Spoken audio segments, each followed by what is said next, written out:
He says, just get a stress ball and don't overdo it over time, the streams. The thing is that people can tell when you're stressed. And when you're stressed, you stress out the audience. It's not that you stress out the audience. It's just the vibe will be off and they'll be like, oh, I don't fuck with this guy. Marv says, I ain't going to disagree. It's entertainment regardless. You're a team lead where? In a real company, 1-2. I'm a team lead in a real company where I make real money. And if I wasn't uptight, like at work, in a work environment, in a corporate environment, it does matter how people perceive you, because you're literally, and in a corporate environment, you're literally fighting against every single person that's with you.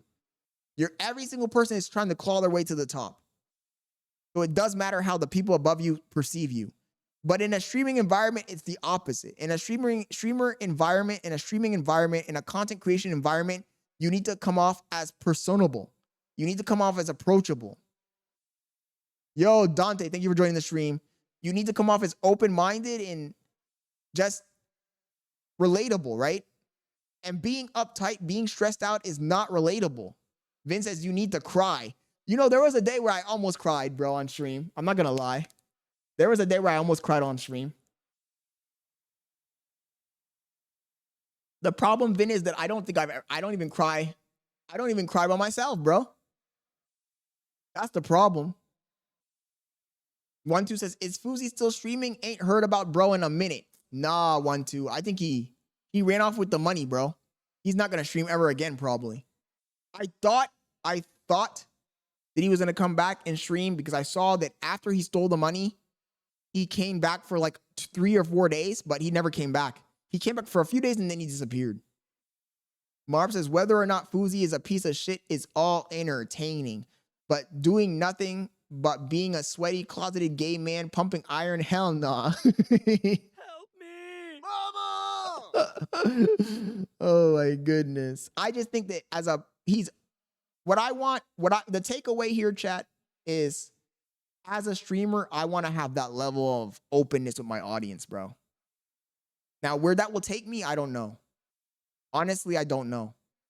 It might be a good thing. It might backfire, you know? It might take me down a path of destruction. Who knows? But I want to be open with my audience. I want to be able to just chill, not care, not have to plan the streams. Because royalty always says, yo, you got to plan your streams. And I mean, for some people, I think that works. But as far as myself, I just think that I want to be a person he's just present. Does that make sense? I don't want to go down the Neon path. I saw an interview with Neon where he explained exactly what I'm saying right now. And Neon said that when he was live, every time he was streaming live, he would black out. He would black out, and then he'd go back and watch the videos and be like, oh shit, I did that. I said this. And he wouldn't even remember doing those things. And for anybody who's created content, especially live, that can happen to you. It has happened to me many times. Many fucking times it's happened to me, chat. I'm not in the moment. Especially during the IRL streams where I'm carrying the camera around, I'm not in the moment. I'm not in the moment, and I'll go back and I'll watch the video and I'll be like, oh shit, I don't even remember that happening. Why? Because you're not being open, bro. You're not being vulnerable. You're trying to control everything around you. You're being the quote unquote control freak. The control freak you guys always accuse me of being, I'm being that when I'm being uptight, when I'm over planning everything, when I'm overthinking, when I'm over strategizing everything I do, that's what I'm being. I'm being the control freak. And when you do that,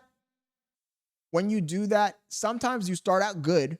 It's like juggling, chat. It's like juggling, and every 10 seconds, somebody throws another ball in. Pause.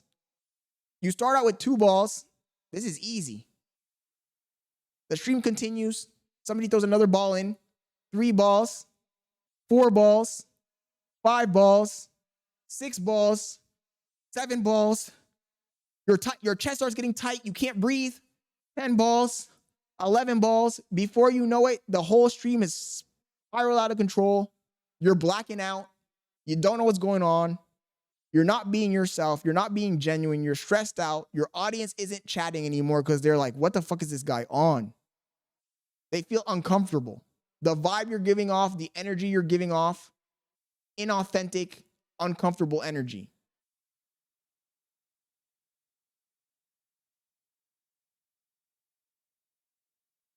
Inauthentic energy.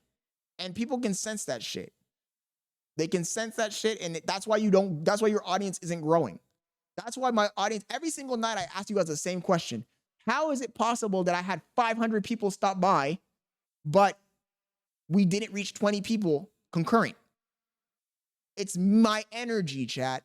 It's my energy.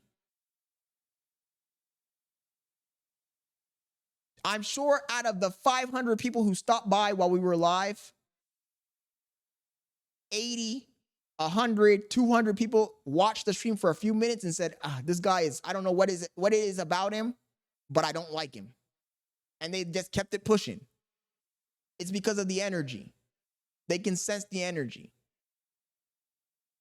So that's me. Because I can't say, oh my God, I can't believe we had 500 viewers tonight, but we only had 14 concurrent. Why? Why is that? There's no one else to blame, chat. And I can't say, oh, it's because I'm not entertaining or funny, because I watch other people's streams and they're captivating the people. They got engagement in their chat. So it's obviously something I'm doing, something I need to improve.